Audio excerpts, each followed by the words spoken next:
लखनऊ में 2020 में defence expo का आयोजन होता है और डिफेंस एक्सपो के आयोजन के साथ उस समय उन्होंने कहा था कि लखनऊ में ब्रह्मोस मिसाइल बनाने के इस बड़े कार्यक्रम को हम आगे बढ़ाएंगे और इस कार्यक्रम को आगे बढ़ाना है तो डीआरडीओ और ब्रह्मोस मिसाइल से जुड़े हुए अधिकारी आए तो, लेकिन उन्होंने कहा कि हम जमीन के लिए कोई पैसा नहीं देंगे।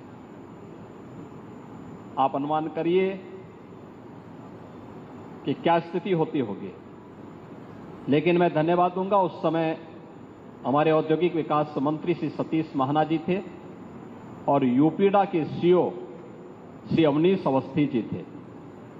इन लोगों ने कहा कि हमें फ्री में लैंड देनी चाहिए।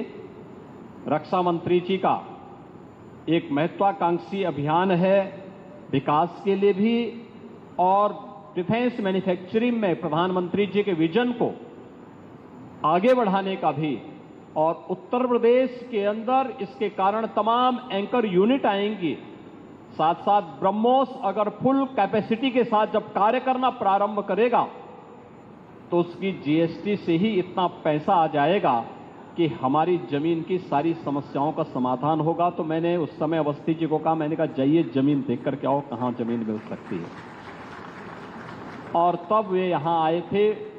एग्रेसिव तरीके से उन्होंने लैंड को जिला प्रशासन की मदद से उस समय अधिग्रहण करने की कार्रवाई को आगे बढ़ाया और आज ये 200 एकड़ का जो क्षेत्र हम लोगों ने उस समय ब्रह्मोस मिसाइल के लिए उपलब्ध करवाया था, उस से अब ये उत्पादन कार्य प्रारंभ हो रहा है। ये प्रधानमंत्री जी के मेक इन इंडिया के कार्यक्रम को आगे बढ़ाने,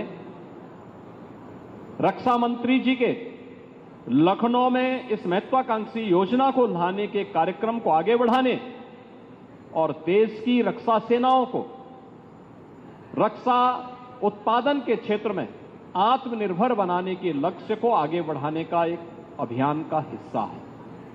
ब्रह्मोस मिसाइल क्या होती है, अभी आपने ऑपरेशन सिंदूर के अंदर इस मिसाइल के पराक्रम की एक झलक देखी होगी, और नहीं देखी होगी तो कम से कम पाकिस्तान वालों से पूछ लेना चाहिए कि ब्रह्मोस मिसाइल की ताकत क्या है।